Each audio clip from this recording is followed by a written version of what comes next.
as member of the Board of Trustees with fidelity with fidelity and serve the foundation to the best of my ability. and serve the foundation to the best of my ability. Hindi na nagdala. Welcome back mga kaaldab. Well, ito po yung pinaka-latest.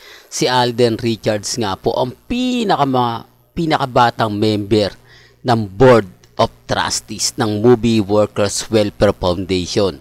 Ito yung ebidensya at resibo mga kaaldab na talaga naman pong masasabi natin na 101%, di po ba? Ako mga kaaldab, talagang aminado tayo na marami pong mga artista ang gusto nga pong makatrabaho o kumbaga maging isang director o producer.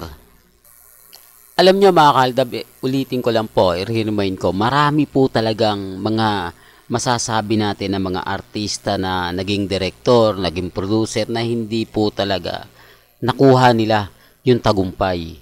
Yung tipong kumbaga, masabi natin may potential sila, matagal silang naging artista, pero hindi naging successful eh.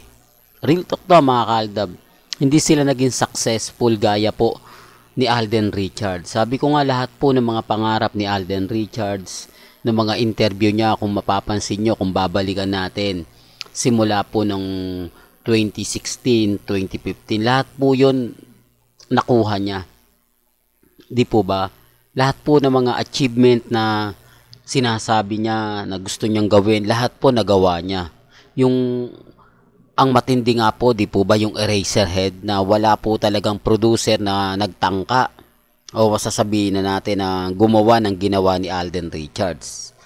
Totoo naman po di po ba? Siya lang naman po talaga yung nakagawa.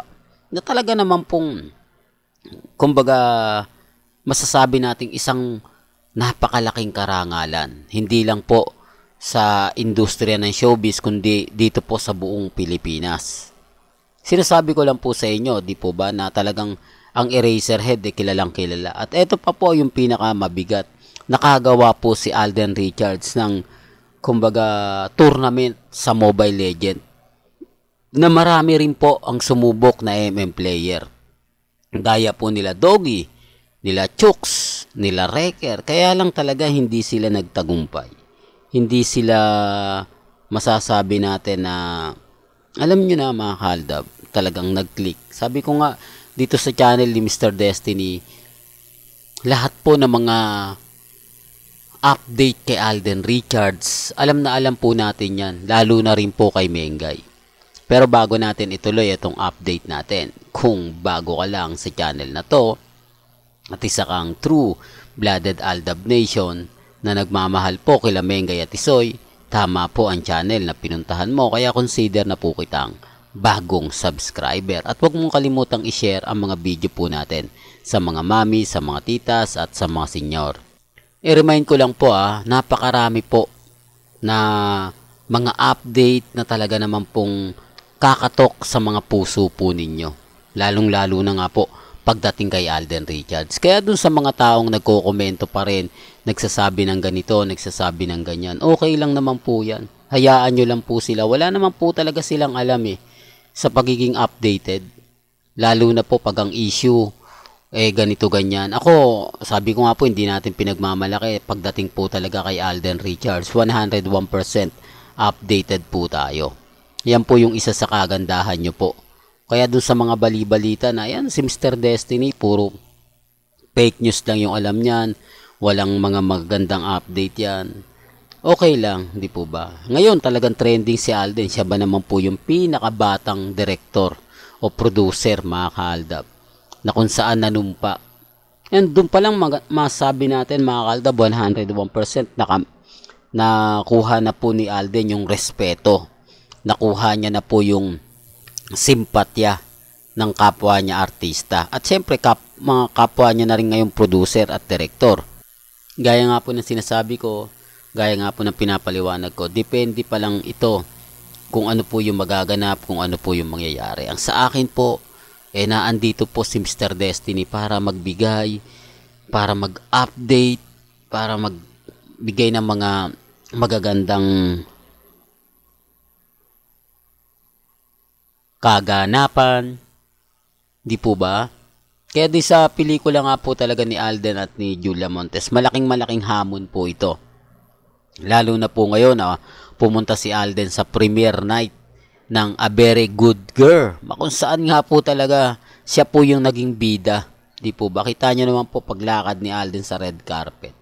Dito pa lang talaga nagmistulang Di po ba? Akala ko nga nung una mahakaldab. Ito na ba yung premiere night? Parang hindi ko nabalitaan.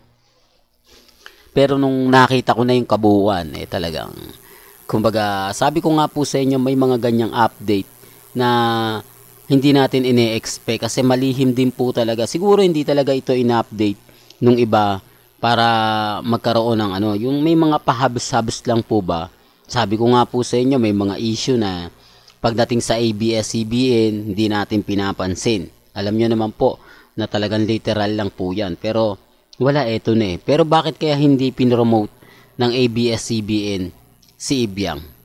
Di po ba? Tanong lang po mga kaaldab. Di naman po siguro masama ang magtanong. Di naman siguro masama kumbaga questionin yung mga bagay-bagay nga po na mapapaisip po kayo. Ako, sabi ko nga po sa inyo mga kaaldab, depende na lang to sa sitwasyon. Depende na lang to sa mga taong nagre-react at nagko-komento. Ako, masaya po ako, lalo na nga po kapag ang pinag-uusapan ang real life couple. Di po ba? Kaya dun sa mga magsasabi ng ganito, magsasabi ng ganyan, chill lang po tayo. Di po ba? Ilan naman po yung importante. Ako, masaya po ako, lalo na nga po. Sabi ko nga po sa inyo, kapag nagbibigay ako ng update, kahit binabash ako, kahit umuulan ako ng pambabatikos, pang-iinsulto, pang-aasar, sinasabi na tumigil na nga po raw si Alden Labsmain, wala daw po ako magandang idinudulot sa mga mami, sa mga tita, sa mga senyor, pinapaasa ko lang daw po sila, umaanay ko ng hindi magagandang salita, lalo na po sa Facebook, talagang literal, mga kaaldab. Pero okay lang yan, sabi ko nga po. Dito naman po kasi sa social media, kung mahina ka, kung hindi mo talaga kaya, babagsak ka. Di po ba? Kung ayaw mong mabash ka ng gusto at gusto mo mas marami viewers mo, susunod ka o papatangay ka sa agos. Gaya po ng mga ibang Alda vloggers na bumaliktad na. Normal lang naman po yun.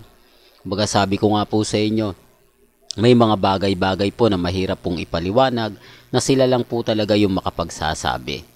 Well, hanggang dito na lang po yung updates natin Kaya kung gusto nyo pa po ng pinaka-latest at sariwang update, abay tutok lang po kayo sa channel ni Mr. Destiny para updated po kayo sa mga latest at sa mga bagong video po na ilalabas po natin maya-maya lang. Hanggang sa muli, salamat po sa panonood at pakikinig.